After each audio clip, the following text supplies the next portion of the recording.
Hey guys, I'm here changing out the radiator in my 2008 JK. So just going to go through some tips and things that I did. As you can see, I have it mostly apart. If you have a winch like mine, it may interfere with the grill, so you may have to take that off.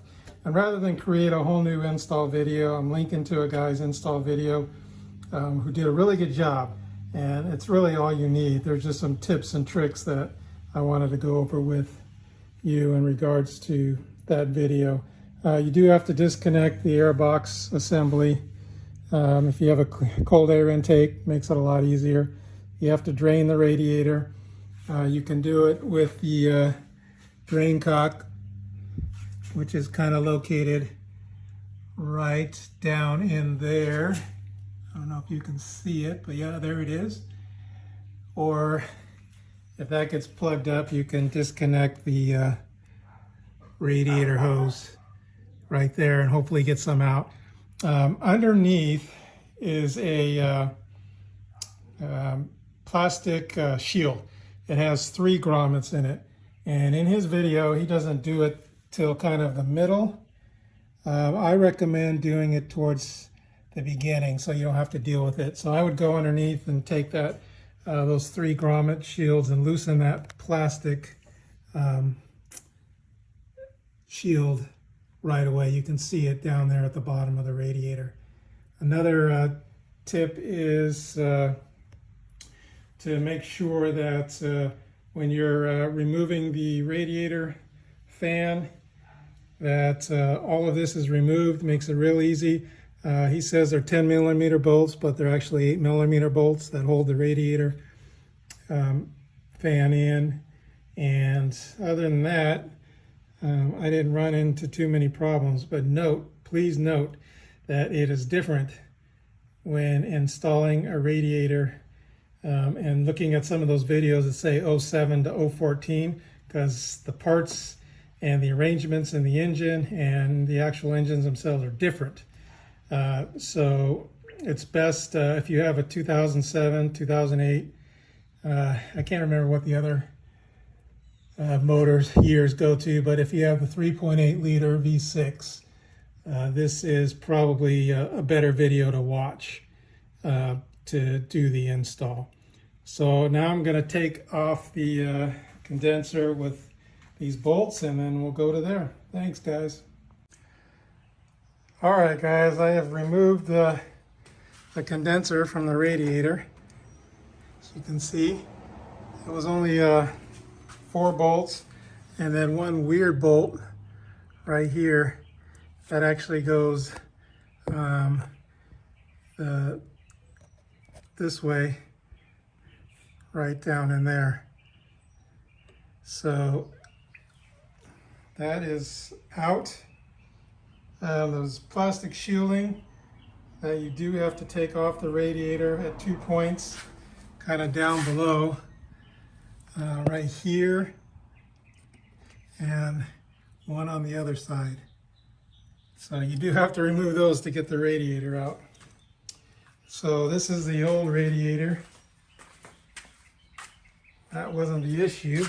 The issue was, I believe, right there was where it was leaking, and all through there was cracked.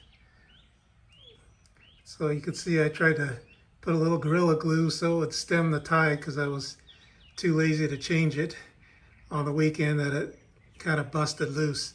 So one other quick note is where the condenser goes into the actual radiator.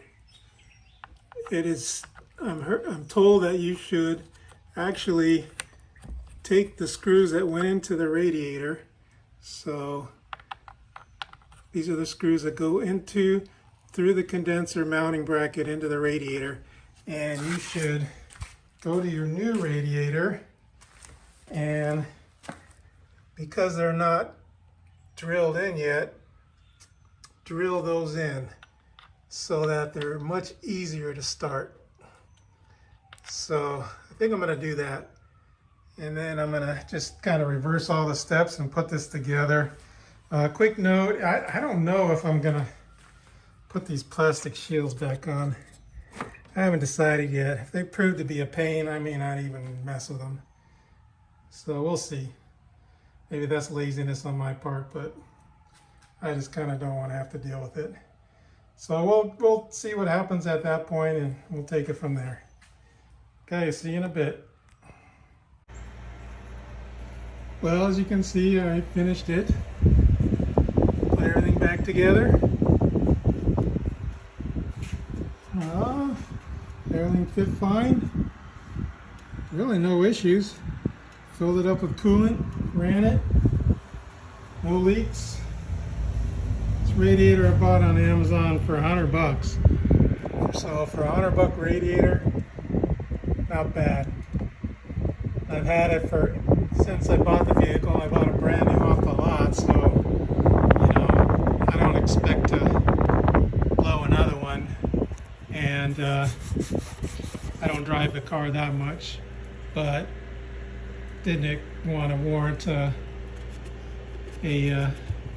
nice aluminum radiator.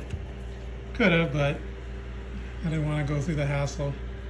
Anyway, it was a fairly simple, easy install if you take your time. And I always recommend just take your time, get to know your Jeep, have fun, don't rush it. Things will work out fine. So, any other questions, just leave a comment.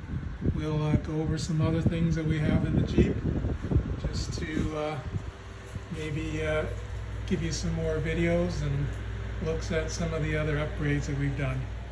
Have a great day.